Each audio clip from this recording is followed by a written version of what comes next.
What's going on, guys? How we doing? Happy Friday. I hope you're well.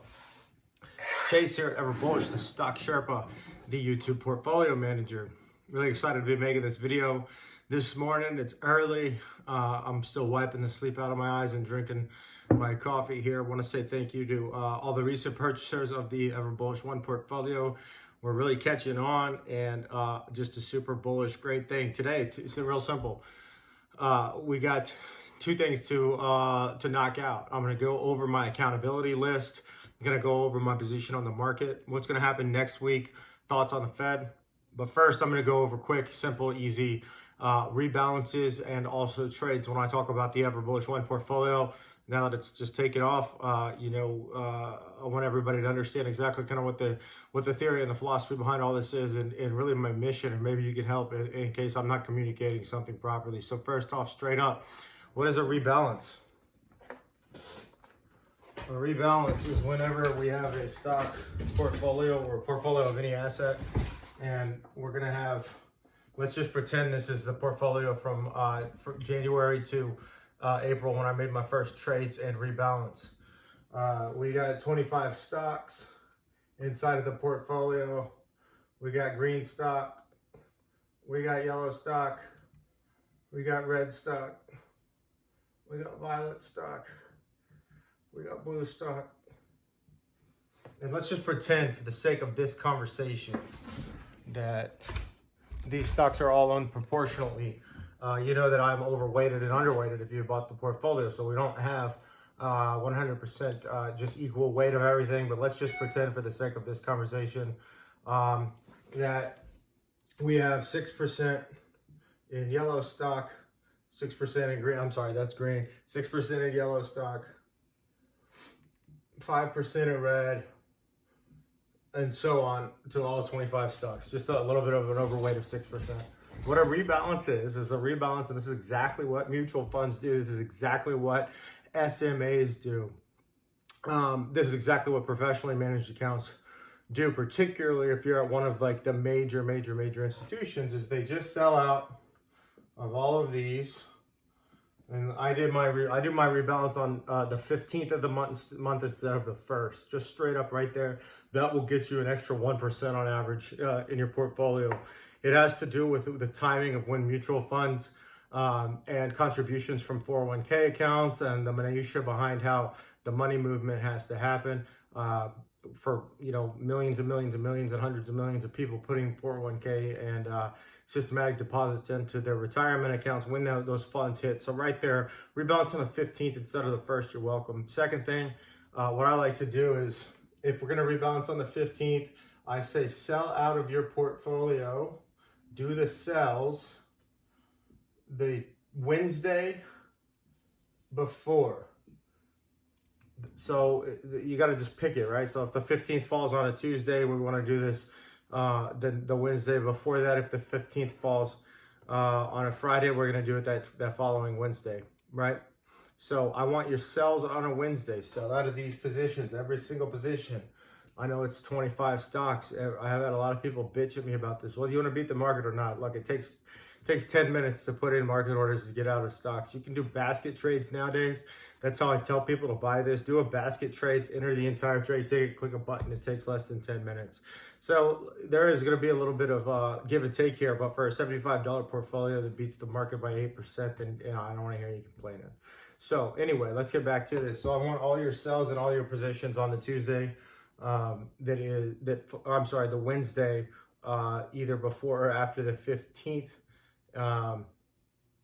Actually, I should say, now that I'm saying that, I want it before the 15th. That's the only way it's happened so far. So anyway, then we want your Tuesday buys. So I want you to rebuy on the next Tuesday. So you get your 3-day settlement, you're ready to purchase. So when you rebalance a portfolio, what you're doing is you're buying, over the period of this quarter.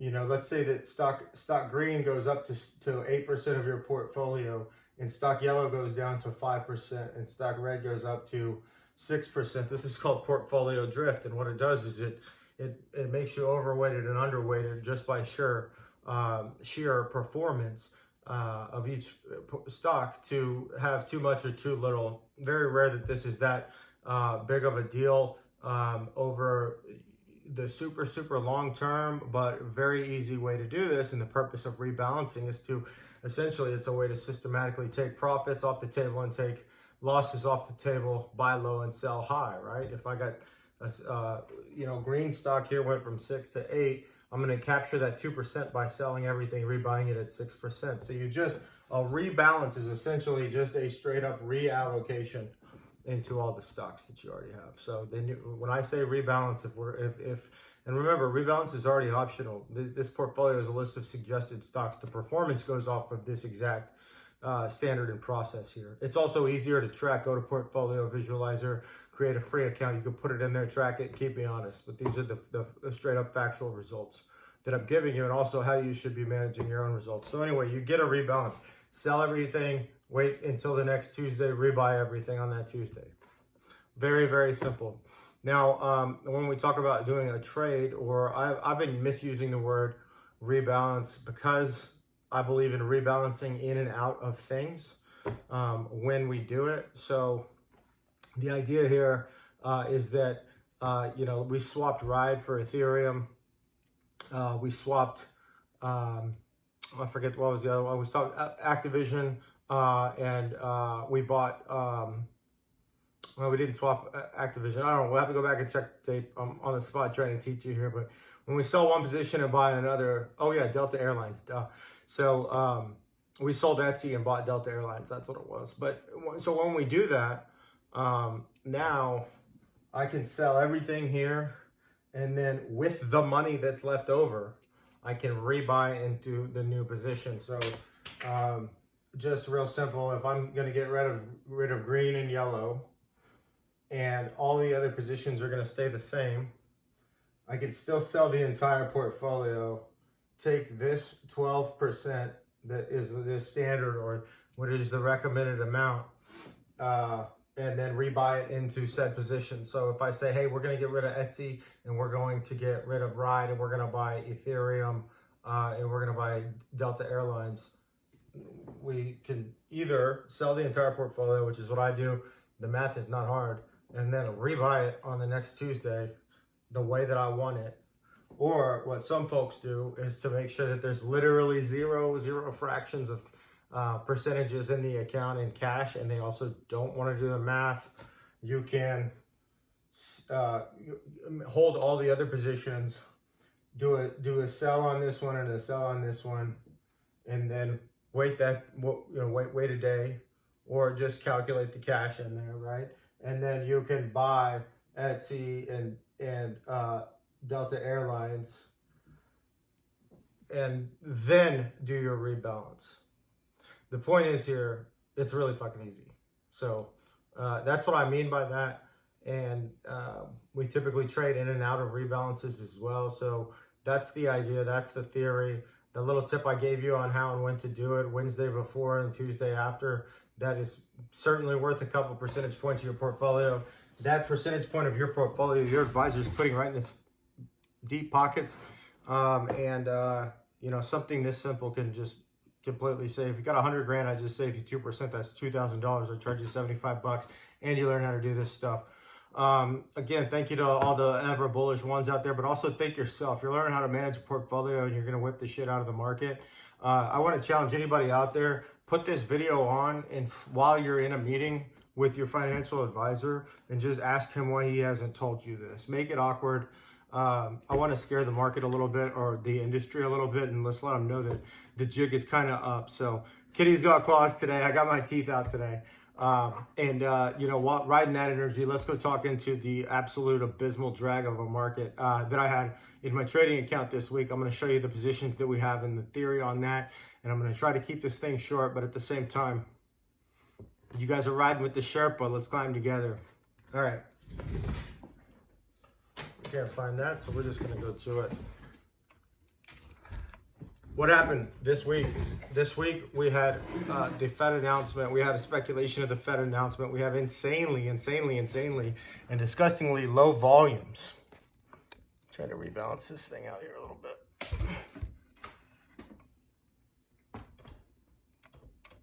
Let me see what I got. Damn it. I'm gonna try to figure that out. All right, hopefully you're still with me. We had insanely low volumes. This was kind of a trash week in the market. The theory was going in, and the way we positioned that we had the ability to buy banks if we wanted to hedge. So if you wanted to hedge, you could have bought the banks. I didn't buy any banks.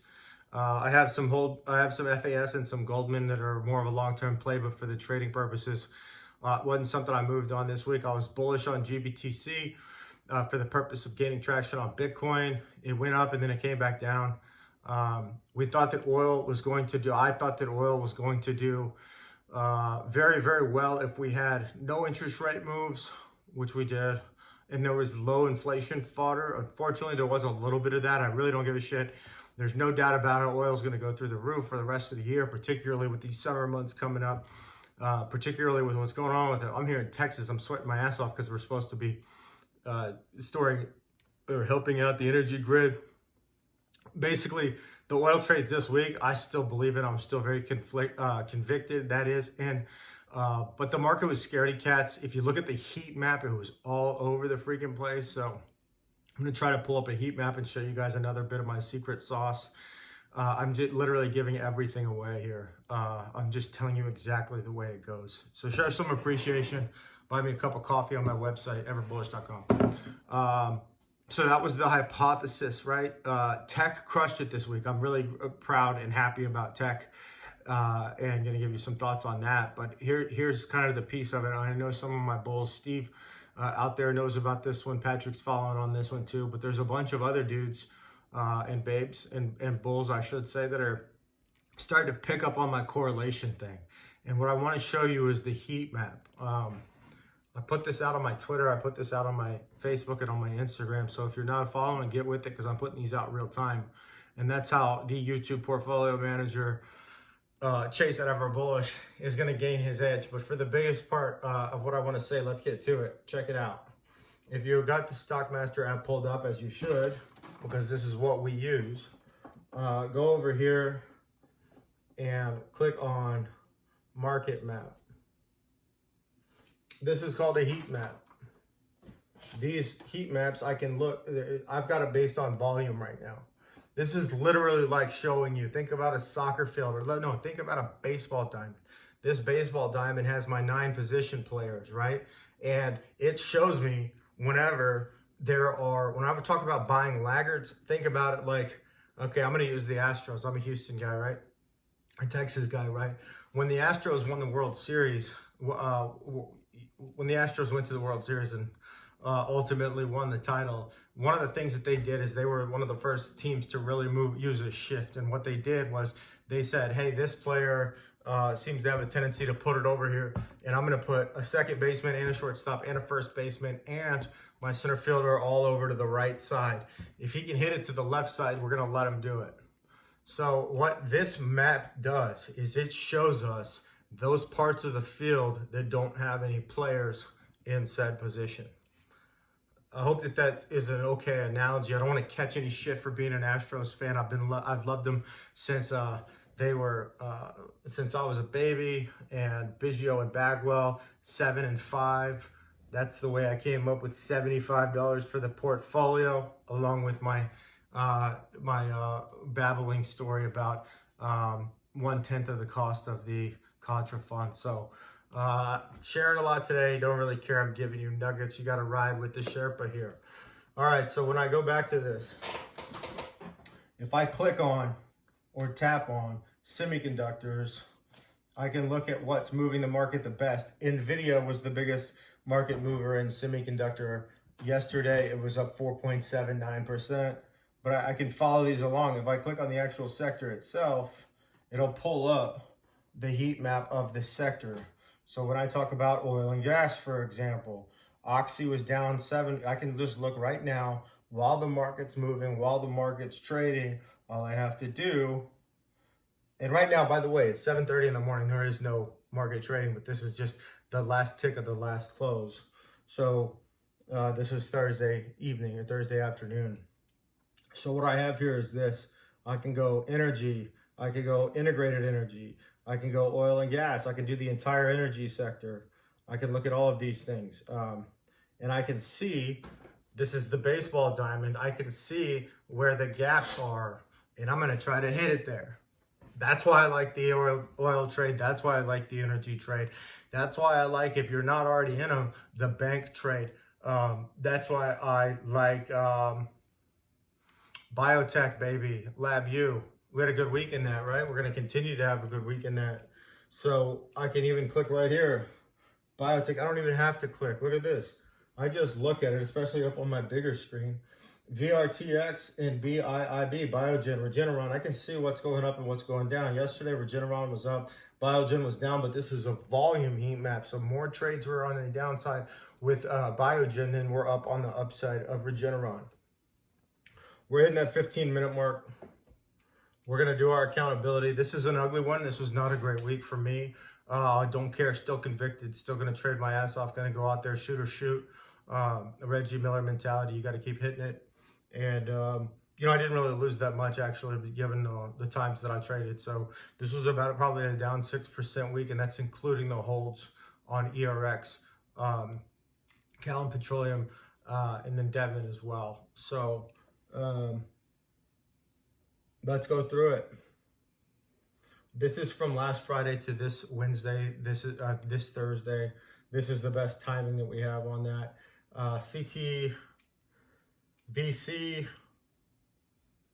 CTCV, we're talking down 1% over the last, the last week. ERX, we're just going to do this quick. ERX was down 6% since the 11th through the 17th. Same 11 through the 17th. FANG, I'm not in that, but I had it on the list, was flat. It's down 0.3%. I have AMC on here, and it's not because I traded. It's not because I like it. I think meme stocks are ridiculous. You guys know that. But I do have it on here for one sole purpose, and that's to see where the dumb money's going.